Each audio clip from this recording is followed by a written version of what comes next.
Welcome to Self. While I still don't have like a concise intro for this podcast, I think that by now y'all realize that this is more of just kind of like a out loud journal or something like that. And in the opening of season two, I had my friend Will with me. Brought Will back on. Say what's up, Will. What up? What up? You got headphones? Yeah. Try. Let's try. Yeah, let's try them out because it sounds like I can hear like random stuff. It's the most random things. Like if a chair creaks or anything like that, I think it's picking that up. So we'll see how you sound with the headphones on and then go from there. I see them Bose. Nah, he beat. Oh, them beats. Yeah, Oh, okay. they was on like a sale for like Black Friday. It was like $39. What? Man, so Yeah. I got headphones. I got these Bose headphones that I haven't had to buy Bose headphones at all actually because they were gifted to me with a 2 year warranty. And so every almost 2 years they kept going out and I kept having to just get new ones until most recently they took a little bit longer to die. And then they hit me with a, yeah, you just pay half the price for a new pair of headphones. And I was like, man, I got it. I didn't got like 6 pairs. I can pay $100 for these and I like them. So yeah, I like them headphones. They look like it because they go over the neck with the wire. That's what I was thinking. Oh yeah. Nah, these nice. I bought a couple. I was like, might as well. Yeah, if they was $39. Oh, but no. So I brought Will back on here because we have been having a lot of really uh, good conversations that strike up a lot of not even ideas, but it's just like I think we have these moments where it's like, oh, you're right. Like, oh, I remember that. Like a recentering back to the stuff that we already know.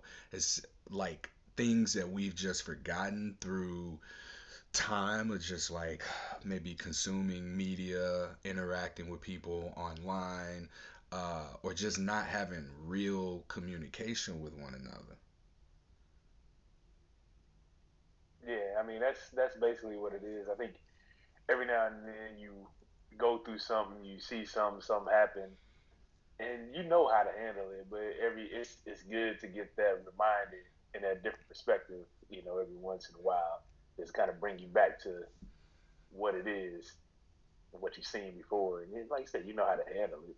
It's just that we all need that reminder sometimes. Yeah, and that's what you've been doing for me. I've been going through a lot of sudden changes just with finally being at a place in my career where I can have more experiences. And with these experiences, I think that there's a constant challenge of the way things were supposed to be or the way I was told things should be versus how they are and how I'm able to influence them.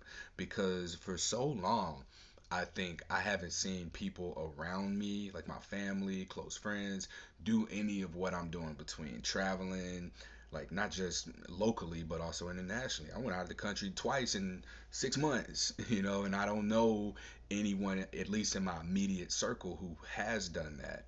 And I see a lot of my friends on different trajectories between having kids or pursuing their careers, and I think I don't have anybody to really go to because like this is a real one-off thing for me to be doing, going the podcast route, going the nonprofit route. I don't know nobody else with a nonprofit at least that owns No. it. I know people who are involved with it, but what I find is that in talking to you about day-to-day life stuff, I'm able to pull a lot of that and incorporate it into not just my other existing relationships, but also like how I do my work, how I do my passion, and I find a new appreciation for it too.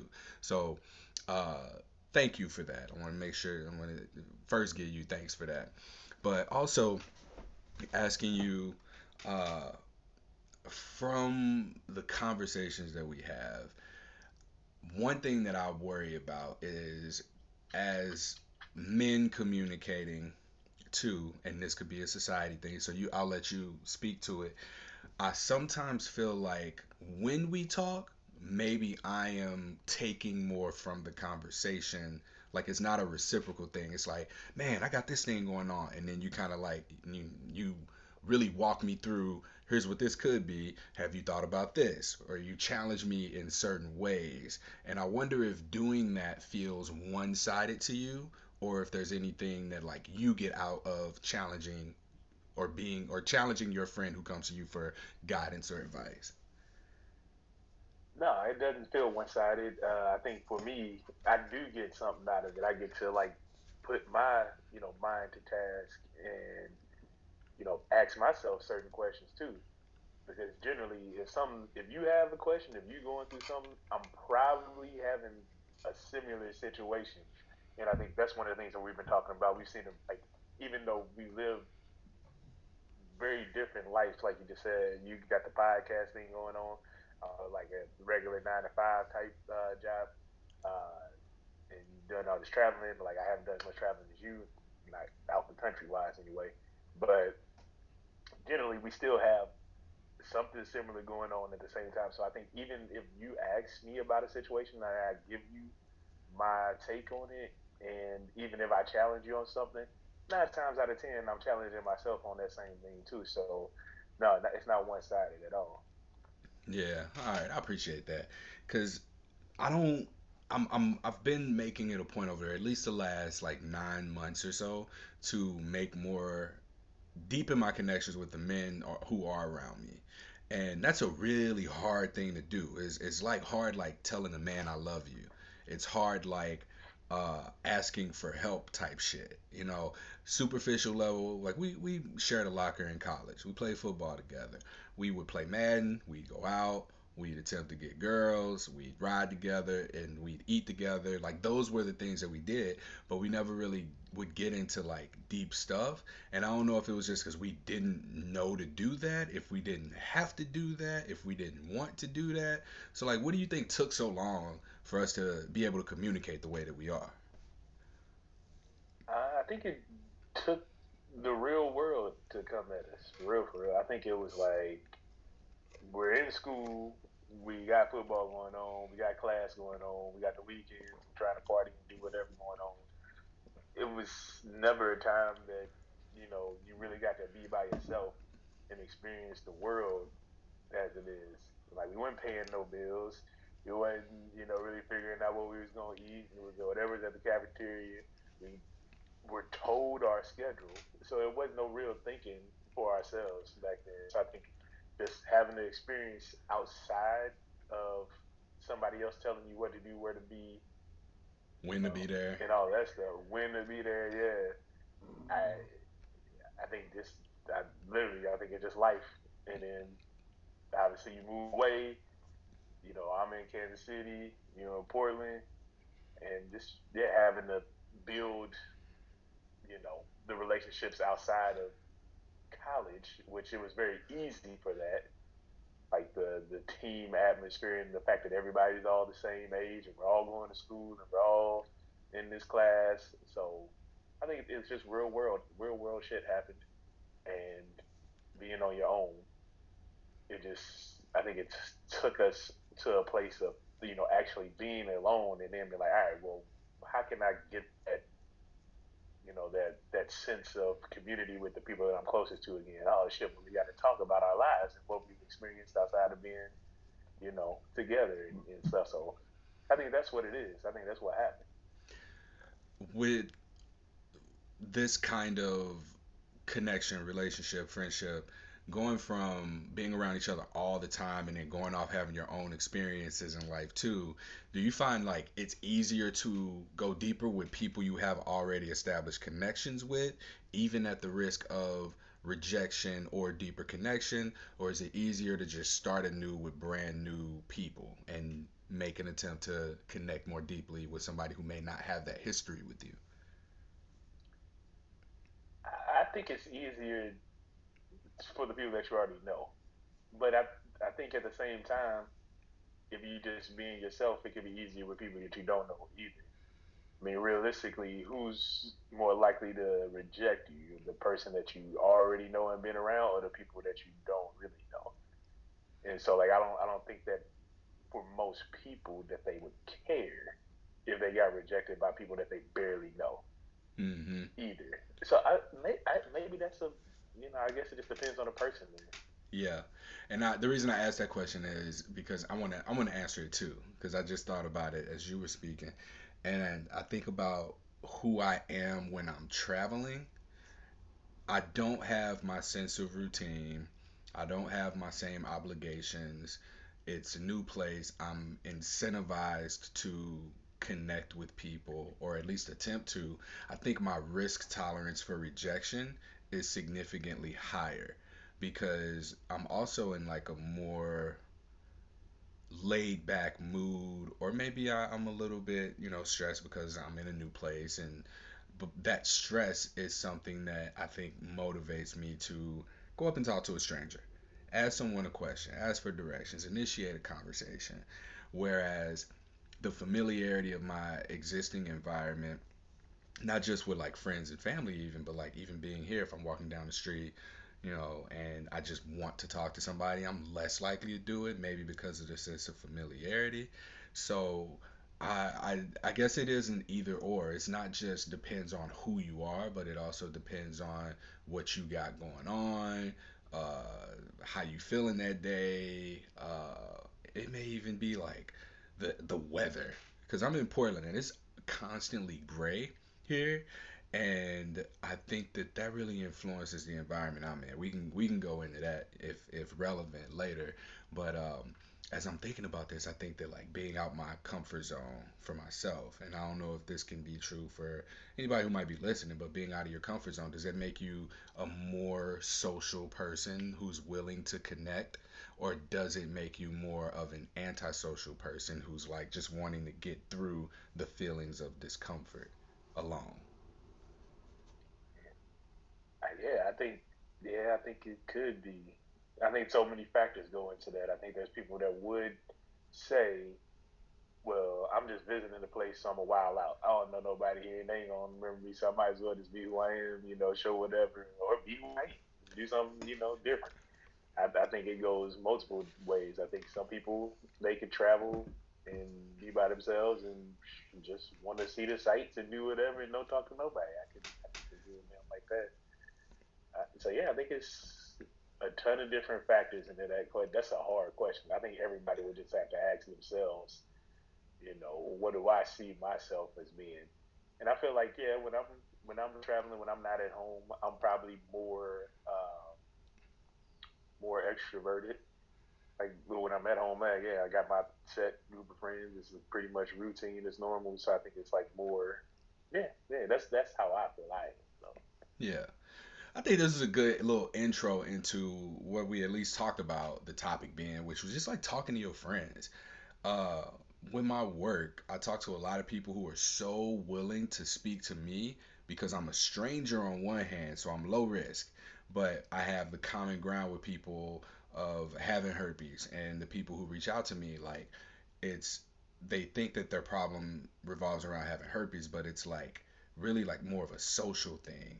They are not wanting to tell someone the emotional effects of what they're going through or how they're feeling, and it's like a piece of understanding for me. And I often tell people, I'm like, all right, cool, you got it out to me. Now when you go to tell the person that you want to tell what you just told me, and you're probably scared of them, rejecting you or looking at you differently because they're a higher risk. The thing about that is you're either going to get closer with that person, or the relationship's just going to end a lot sooner than you might have planned to, before it can get to a point of hurting even more. And so I offer this, like, just talking to your fucking friends, like the people around you, because you don't know what gold mines there are. If you and I hadn't stayed in touch, I don't know. I probably would have been spending a lot more money on therapy than I had planned to, as well as like, not even that. I think more importantly, what I would do if I wasn't actively like talking to my friends more and sharing more with them would be, I'd be seeking more attention from women through that. And one of the problems that I had, and you can speak to this like whenever you want to jump in, but I want to make this last point. I noticed for myself, When women ask me, "How are you? How are you doing?" There's been a pattern in my life of responding to that with the real answer, and then they either don't reply right away, or the response isn't really engaging in a conversational way, they get distracted, or even worse, they just kind of like use that to figure out if I'm at a place where I can hear how they are. And then they start telling me about what's going on with them. So when I recognized this pattern, I had gotten into a state of being triggered. I was like, why am I so annoyed by this? Why am I angry by this? And it was like, oh, whenever I do get triggered, I ask myself, when was the most recent time I felt this way? When was the first time I felt this way? And I was able to trace that shit back to it just feeling like I'm wasting my time. Like I'm wasting my energy even saying it. And even if someone genuinely wants to know how I am now, I just say, hey, that's not a text conversation. Like we can talk about this in person or over the phone, because it doesn't feel present for me. So ever since I started holding up that particular boundary, I was able to see like all the ways that I needed to get that need met. But instead of now like trying to initiate a conversation with a woman for that intimacy, I find that there's just something different about initiating that conversation with one of my friends, and then just being like, "Yo, I'm dealing with this thing. Like, what's up? What you think?" Yeah, I mean, I can understand that, and I don't think that I've ever really thought about that before. You know, if somebody that I'm not particularly like super close with asks me how I'm feeling or how I'm doing, generally the answer is just I'm good. What's up with you? And I think that's what you were just saying right there. But if everybody actually said how they were doing, then there'd be much, like you said, you would never be able to. That's not a text conversation. But at the same time, it is like a barometer. Well, let me see how you doing, just to say it, and then blah blah blah blah. Blah. Here's what's going on with my day. Like that's what most people doing. It's kind of like the what you doing? What you doing on Saturday? And then it's like, well, how about you just tell me what you want on Saturday Yeah, instead of asking me what I'm doing, so I can say nothing. Oh, can you do this? But no, I think that's like that was very insightful, and I think realistically, you can't really have those conversations with anybody. So you have to have those conversations with the people that are equipped to handle them. Um, and I think that,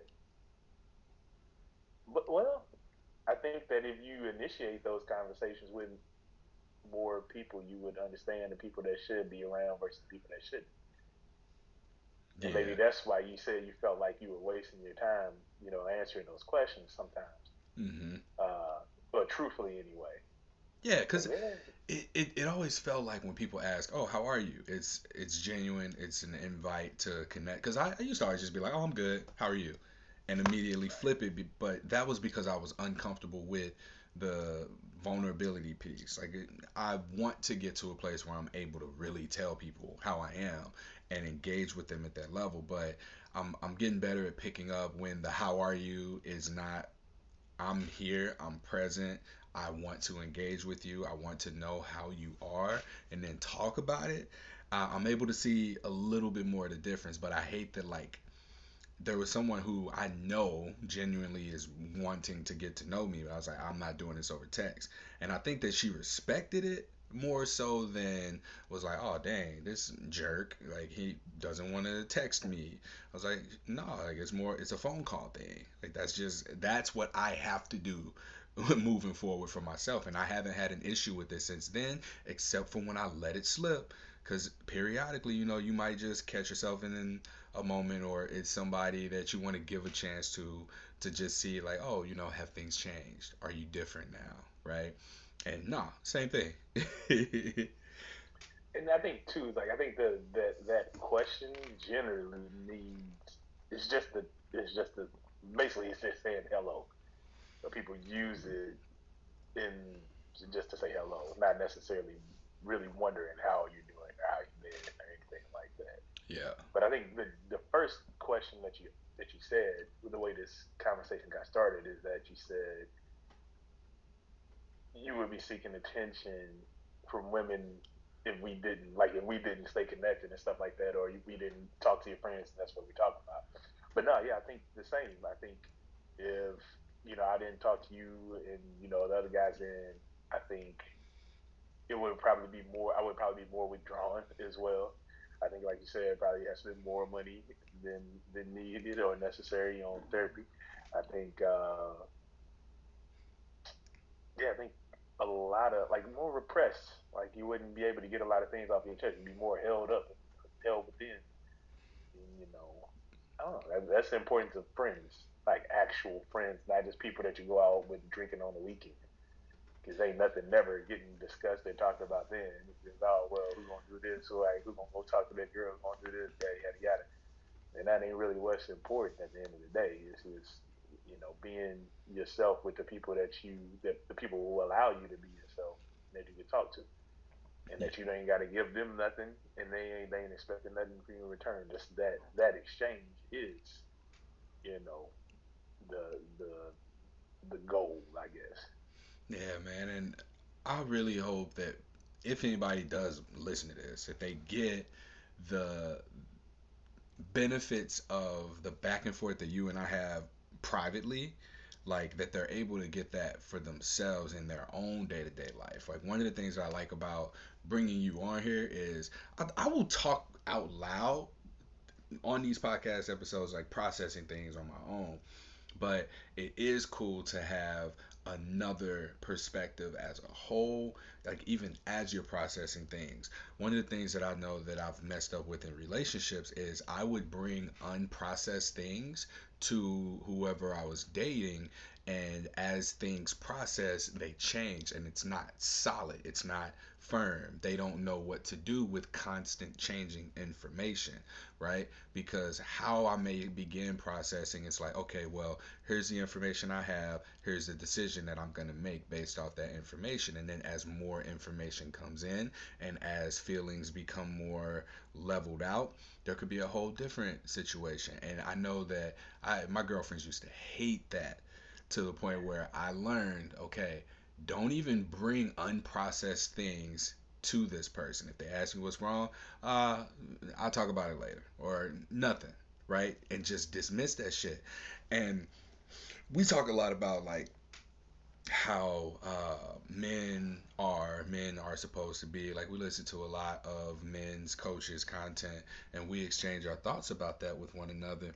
And I think I see, just from like what I just shared, like as I'm processing it out loud, that that that's kind of like one of those turnoffs for women. It's like, oh, he doesn't know what he's doing. He doesn't know what he wants. Oh my God, he's panicking. What's wrong? And that's kind of why I think a lot of men don't open up or get vulnerable or share their emotions with women. Like some of the responses I've gotten, because it does feel shitty to open up and be like, oh, well, here's what's happening. Here's how I'm feeling about it.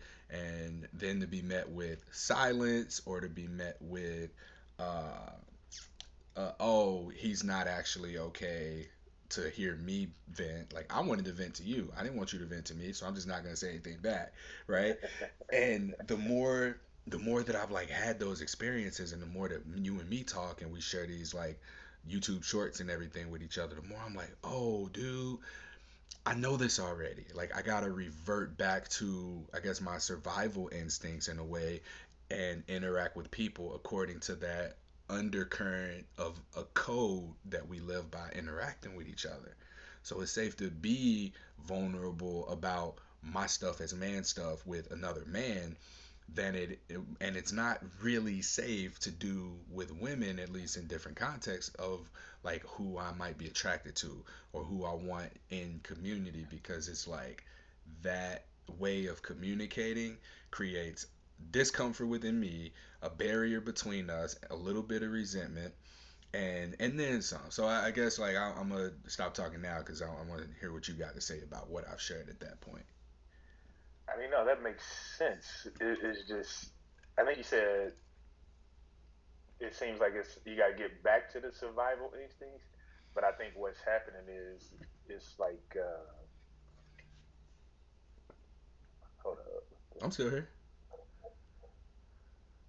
no, the phone started ringing. I didn't know what was happening. Oh, My bad.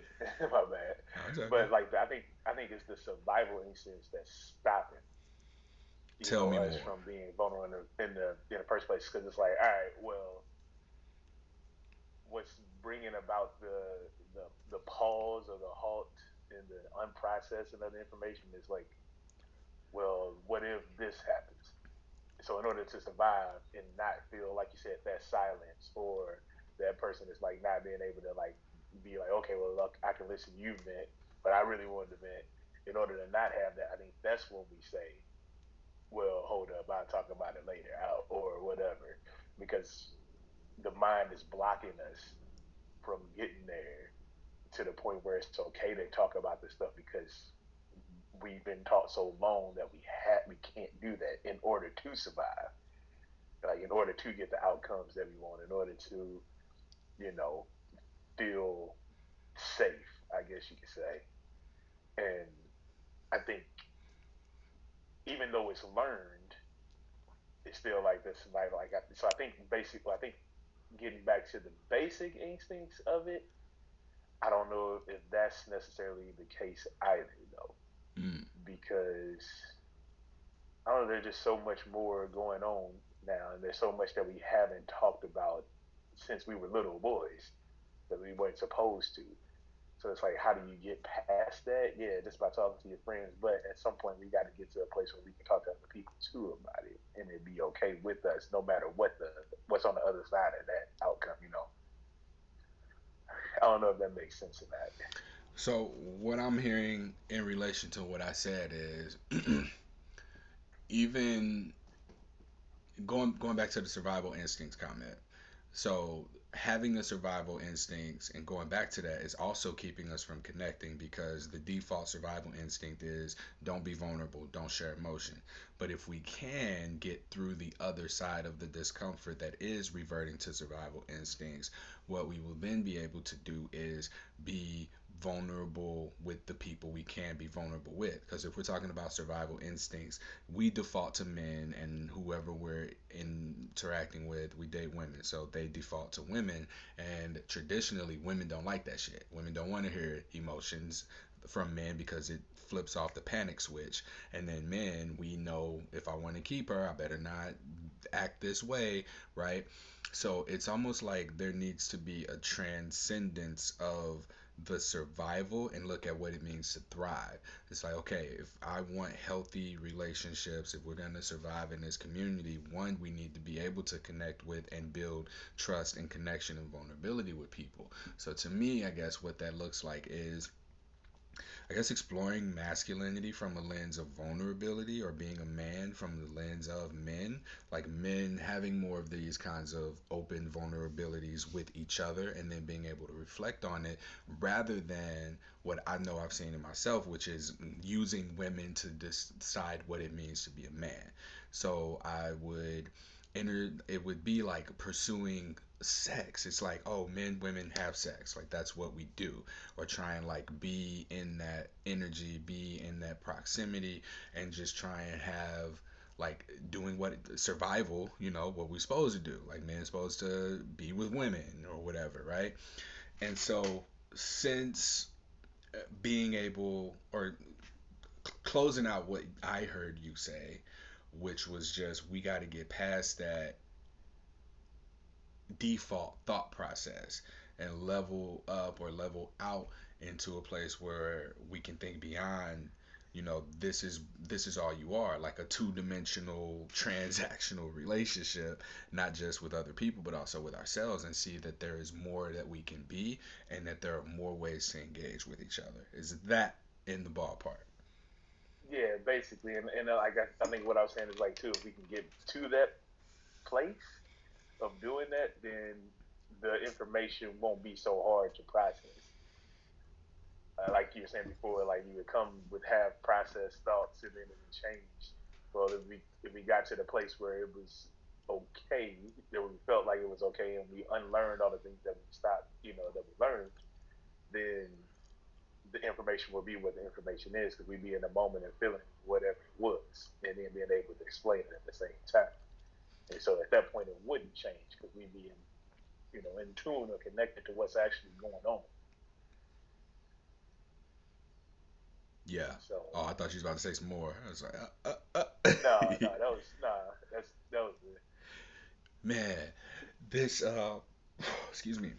This the way that we're able to take the information in that we are getting and share our experiences and then like spit it out, it's so much of it makes more sense when I'm able to talk through that with somebody than it does when I'm able to just listen and then try and bring my own experiences to it. Like the books I read, the clips on YouTube or reels or TikTok videos that I see, taking some of what people say in extremes and being like, man, what you think about this? And being able to dissect that shit has been very critical to my transcendent thought process to what's being put on the internet, because the internet has to be polarizing in order for the people who create the content to thrive. So I see why people have these extreme views in one way, extreme views in the other, so that we can collect that information and then formulate our own opinion. I mean, that's not the intention of it, it's just to make money, of course, but for us to be able to consume information from all sides and then be able to like have constructive dialogue. I think that's like a lost art, man. And that's Oh yeah, probably why people don't talk to their friends, because they fear losing their friends uh, to cancel culture and the etiquette of how you communicate with one another in a way that's just not genuine. I agree with that. I agree with that. I think what's happened here in the last 10, 15, well, actually, probably forever, really. I think that people get it in their head that I am this thing. So, like, I am this. So, like, even if you, like, think about, like, politics, Republicans, Democrats, like, I can't, if I'm Republican, I can't agree with anything that goes against being, Republican. Even if it sounds good, even if it makes sense to me, like that, that's a bad thing, and people got to get out of that. But I think it's the same thing with any other big topic of the day these days. Like I said, cancel culture is big, um, and people have to be really careful about it, but you shouldn't have to. Like people, you should be able to feel how you want to feel on this subject, even if it kind of conflicts with something else that's of a different, status or realm. Like nobody can be 100% of one thing, and if you are, I'm saying you're a crazy person, Yeah. and you're not being truthful to yourself, and you're not to be trusted realistically. Uh, if you can't stand on your own, if you can't collect information and take what you need out of that information and make it fit your life, then you're gonna be a slave to whatever you think you're supposed to be. Yeah. I don't know if this. I think I paid attention to it in 2020. I think that was when I really started to pay attention to it, just with the vaccinated and anti-vax, and it's like everybody got a point. Okay, you got science as science, but then you also have science as science. Like if you look at the science you want to see, you can support your claim. If you look at the science that you don't want to see, you can support that claim. And when I started to see that in between like people getting vaccinated, not getting vaccinated, wearing masks, not wearing masks, I think I had such an in your face framework for what it looks like with your politics, because more conservative people were like, no, freedom, anti-mask, but liberal people who are also supportive of freedom were like, no, we need to do what the government says and wear our masks. And it was interesting to see that flip-flop, because conservatives represent freedom of this and that, but like women shouldn't be able to get abortion, and the liberal side is like, I should be able to do whatever I want with my body. So but people shouldn't be able to own guns. It's so funny to see, when freedom applies and when oppression applies to is like whoever it is that's taking the wheel of the Benefiting, conversation. yeah, whoever's benefiting or not benefiting at the time. That's when people change, but they try to stay the same, and people will still go against. They will still. Some people will still try to justify things when they don't benefit, and that's like to like I said, you're literally a slave to that mindset, a slave to that system because it's like, okay, well, I'm gonna throw myself out on this subject. So I'm gonna just Man. put myself under the bus. But on this one, no, I'm gonna take full advantage of this too, though. But like, so it's just one of those things where it's just yeah, that's how people have become, unfortunately. Uh, and yeah, it's just something we got to wake up out of. Mm-hmm. Stop, following, false prophets and things of that nature. It's like even when you talk about certain people to some people are like, well, no, they could never do that. I would trust them always. They would never do that bad thing that they said, and then it comes out. It's like, well, no, there's got to be an explanation for why they did that. Like, no, Mm-hmm. that so things like that. I think it's okay to have to hold something or somebody up in a high regard, but it's also important that we call a spade when there's proof. You know. Yeah, but depending on who's calling a spade, that spade might look like a diamond, it might look like a heart, it might look like a club, right? And that's Yeah. another thing too. I guess that's really worth touching on is being able to exist and be in reality with people because so much of like what we when we talk, I think people's emotions can get so involved in the conversation that it's hard for them to be realistic about what is happening or what options are to be done. I think people don't really speaking from my own personal experience, I can speak to experiences I've had where I felt like I wasn't in control, and it was easier for me to just say I can't control the situation. I'm not in control. I'm just gonna do what I'm doing because I'm supposed to do it, because that was actually easier than controlling what I can control in the situation. So you can dismiss, let's talk about my career. Like, I'll just use that as a quick example to support. Um, I've been living in Portland, Oregon. I get food stamps. I get the Oregon Health Plan, I guess, which is the Medicaid here, and I live in a house where I pay $700 a month for rent, and so the government assistance that I've gotten has really supported me in being able to just buy my groceries and to be able to go to the doctor when I'm sick and stay on top of my health. And actually find out too that I was on my way to becoming diabetic. So like I was able to figure that out and be in front of and be on top of that. Very grateful for it. I had a moment where it's like I can get out of this, but I was thinking, I don't think I mentioned that on this podcast before, but I had a moment where I had to call to renew my benefits, and the lady slipped up and told me how much money that I had to make in order to not qualify for my benefits anymore. And when she told me it was $2,200 a month, I was like, oh, cool. Long as I don't make more than that, I get to keep my $250 a month in food stamps and my health care. And right after I said it, I shook my head. I was like, what the fuck was that? Like, why do I want to insist on making less money in order to continue to get this $250 a month that I can only use on food? And so, like, I had to challenge that. And when I challenged it, I was able to see where that thought process came from and then move forward with, looking at the reality is like, okay, I have a podcast, I have a nonprofit, I run this nonprofit, I can pay myself. I've been choosing not to, not because, oh, it's a good thing for me to not pay myself. People want to see me pay myself. People want to see me, winning in life and doing well and support the organization in that way as well. But I was in my own way. One ego was in the way telling me I'm a better person because I'm not taking any money from this organization. When the reality is I need it and it's there for me to be able to have a greater quality of life, to be able to give more through this particular service.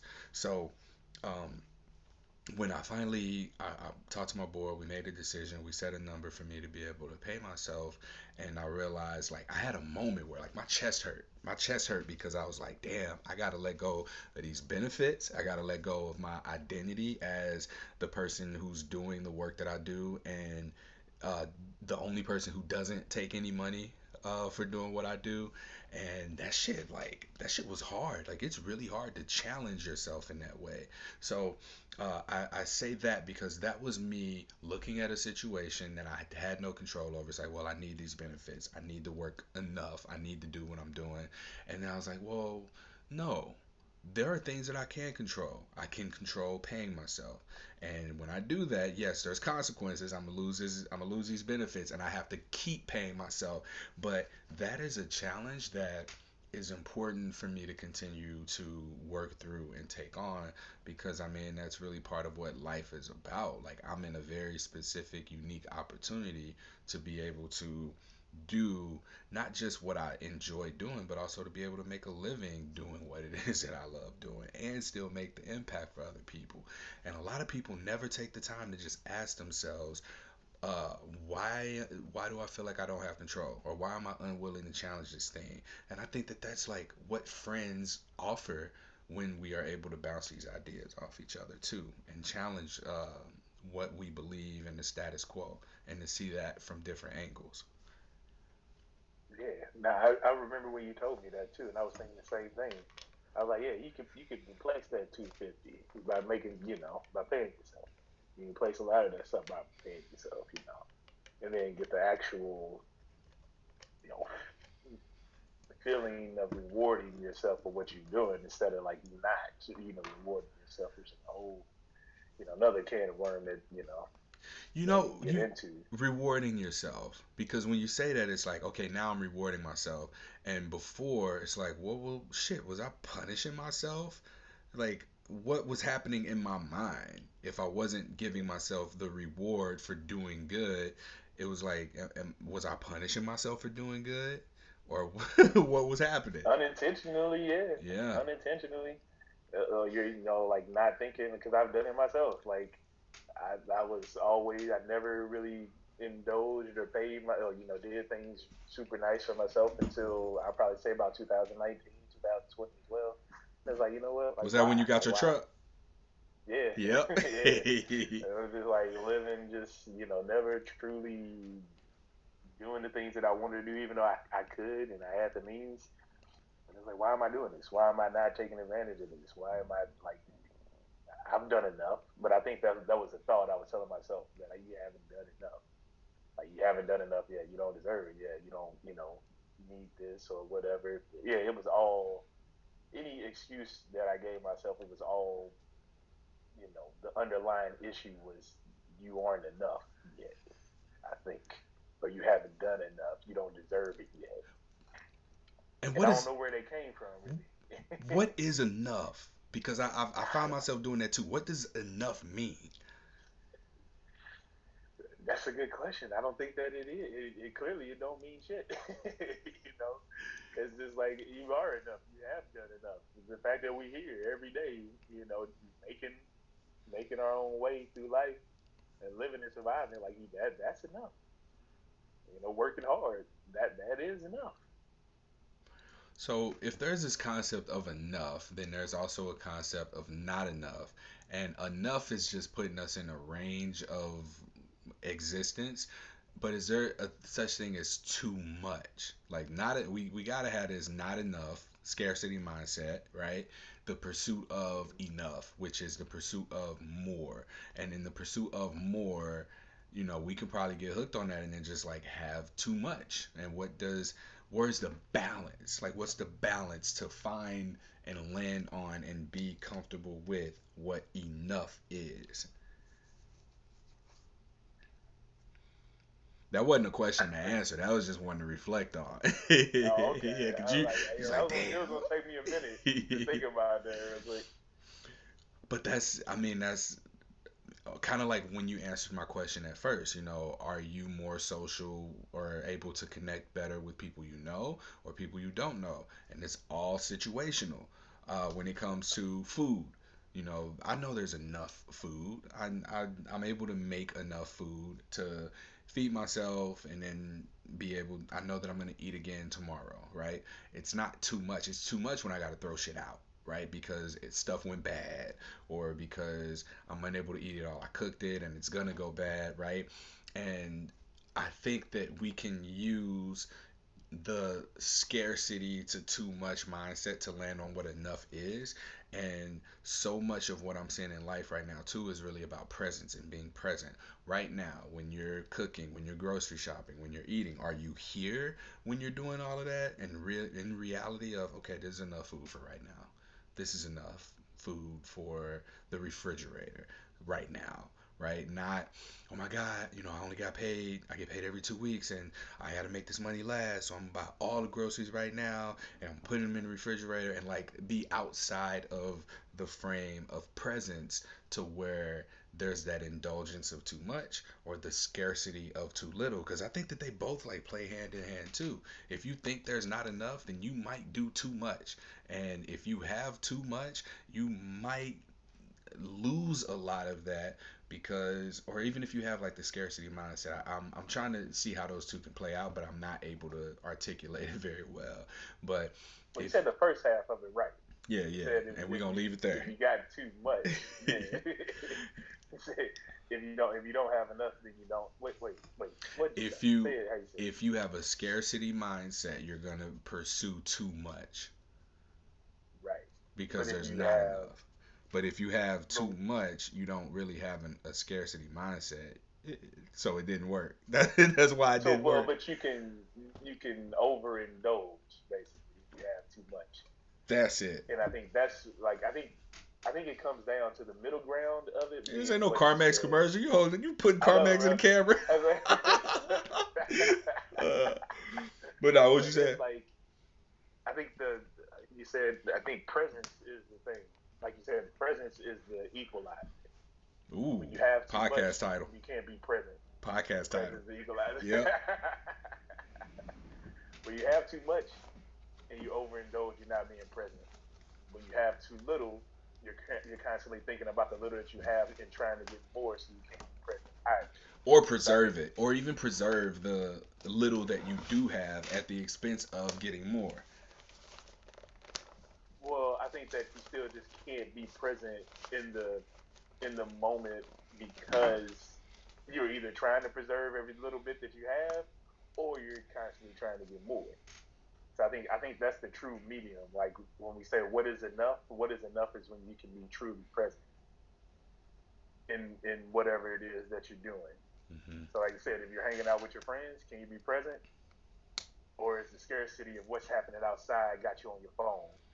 Or, you know, having too much time with your friends got you slacking in other places, like you're overindulging here and not putting enough over here. So I think that's a good way to look at it. Being present means that everything is in alignment. That you're being present when you're supposed to be present in whatever you're doing at the moment, or whatever you're Yeah, trying to achieve at the moment. yeah. I had it's this is perfect. This is again, we have conversations and then I reflect on experiences to bring into the conversation. And something that happened, I was working the other day, I work as a standardized patient. I basically, uh, I read a script and medical students come in, they ask me questions to figure out what's wrong with me and they have to guess. At the end of it, I give them feedback. And so there was one guy who came in, he's a medical student, and he said, I asked him how it went. He said, I think it was all right. I was like, well, what was all right about it? He was like, well, you know, I need to figure out my priority. I was like, well, what's that? He was like, well, I was just trying to do a lot of things at once. I was like, well, here's the thing about that. And I thought this was good ass advice. I don't know why I ain't write it down, but we don't multitask. We do one thing at a time. So while you got to come in here, not only do you need to figure out what's wrong with me, you got to also diagnose it. You got to treat it. You got to walk me through and explain it. You got to introduce yourself properly. You got to make me comfortable to tell you what's wrong. You have a lot of different things to do. So it's really about being present to what the priority is right now. Because you may have an intention of coming in here and getting this thing first, but when something else that becomes a priority comes from me, you need to be able to prioritize that thing in the moment. So it's not about constantly shifting.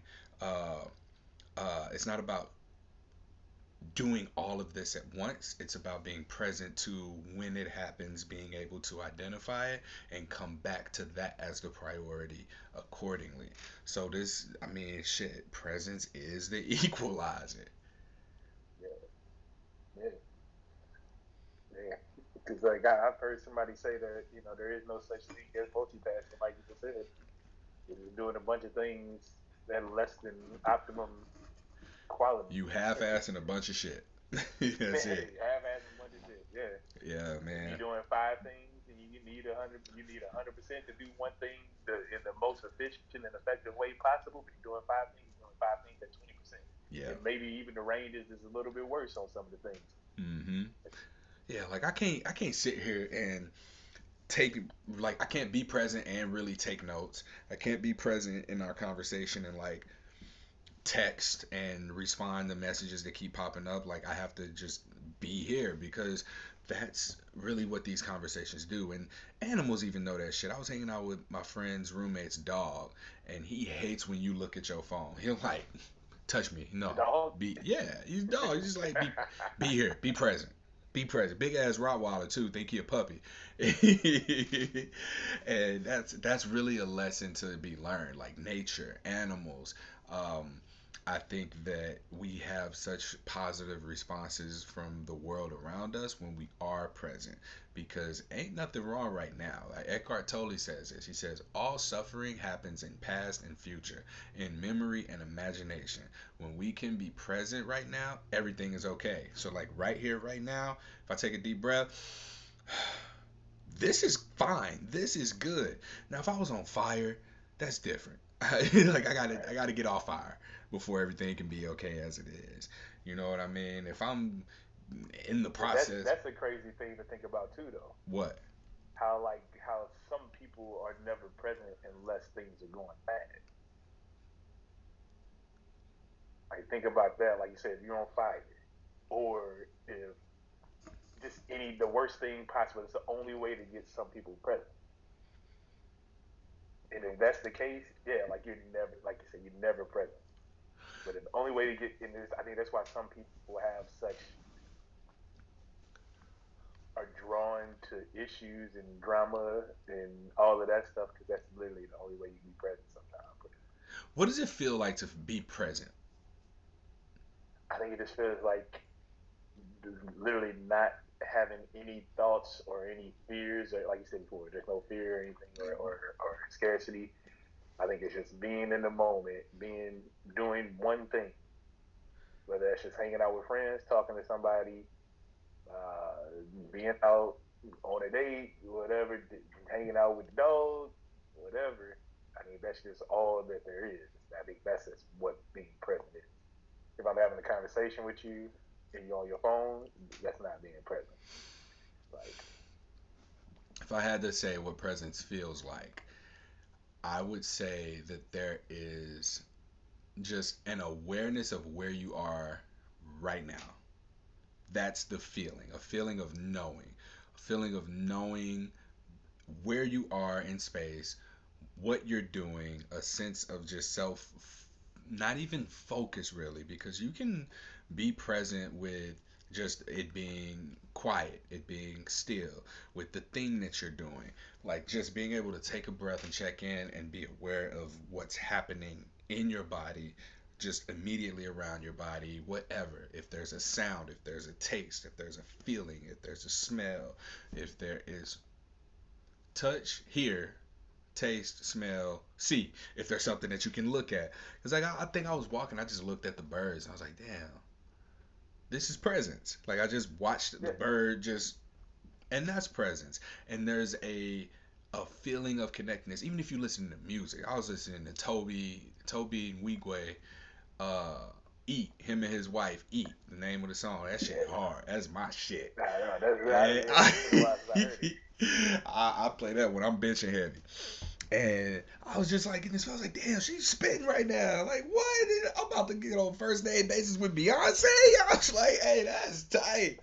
But you feel that in moments when you're connected with, and in that moment I was connected with the music, and yeah, I was lifting weights, but um, the music is what I was connected to, and I've tried lifting weights without music, and it's hard. It's hard, man. I ain't gonna lie to you. That's another thing that I'm working on. But it does just allow me to be in a state of presence in mind where my body can just go and do what it's gonna do or what needs to be Well, done. wait. Are you saying you're working on not listening to music while lifting weights because I'm working on allowing myself to be present with that because, like, I can listen to music and work out, but then, between songs, like, oh, I don't like this song, right? Bringing awareness to the fact that I don't like that song, bringing awareness to the fact that I'm changing the song instead of doing my exercise too, like that is presence. So acknowledging when you're not present is also presence. Does that make sense? yeah? So if I'm just mindlessly, like if I'm walking, I know I'm going somewhere, right? I know, all right, I'm walking to the grocery store, right? Along the way, this is what I'm doing. If along the way I'm walking to the grocery store and I see a cat, right? I'm like, oh, look at that cute cat. Oh, what's that cat doing? Like I'm walking to the grocery store, yes, but in that moment I'm looking at the cat and I'm like in awe of the cat doing what cats do, right? Am I still walking to the grocery store and multitasking now because I'm watching the cat? Like, is that still multitasking? If I'm asking myself that, I'm able to go, oh, maybe I'm not being present. Like, that's still present, just the awareness and acknowledgement of being present or not being present. It's like, I don't know. I don't know how to describe this, but I'm trying to work through it, and it seems to be making less and less sense the more I talk. Well, I mean, yeah, I don't think that, like in your example, walking, I don't think that you only have to be doing one thing to be present. Like you can be walking and looking at the cat, you're still present along the walk. Like you're feeling the ground walking, you're seeing the cat walking, you're smelling the air, whatever. Like you're just present in the situation. It's not like I don't necessarily think that just admiring the cat is not being present in the walk. Now, if you went and chased the cat, yeah, something like that, like you got Like like a squirrel. dog mode or something, squirrel. Like I don't know, like maybe like it took you off your task, but as long as you were on your task still, I think that's like something like that's trivial.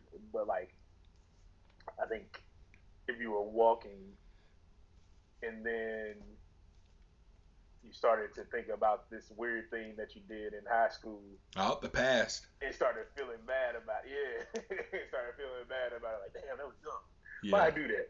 Like yeah, then you're not being present. Yeah. Or thinking about well damn, I need to I'm gonna have to pay this rent or whatever, and like yeah, then you're not being present. Like so, like you said, the past and the future. There's nothing in the moment that isn't present or is everything's fine There we go.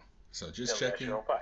checking in with your environment right now. That's the feeling of presence, of being able to just Yes. check in with your immediate environment, with your body. I got it. Yeah. Cool. Understanding where you at and seeing everything, taking it all in, no matter what it is. You see And a crackhead run across the street, that's you being present. You just noticing the crackhead. yeah, Like, and any of these senses or feelings is a pathway of presence. Seeing something, hearing something, smelling something. It's like this is happening right now. This is right now. And I think that that's useful for people who might struggle with being present. yeah, yeah. I think that was a good definition. Yeah, Cool. All right, well, shoot, an hour done already came up. We have 58 minutes, so yeah, I thought that was good, man. I want to I want to do this more. Uh, I think that we did a good job staying on task. We'll see how things play out because we still gonna have our conversations and whatnot.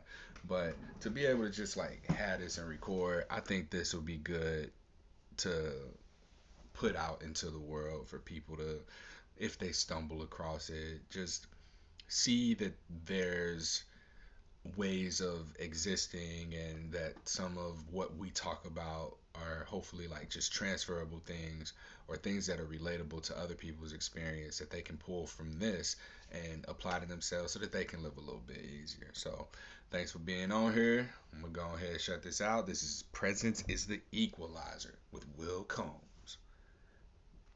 Peace.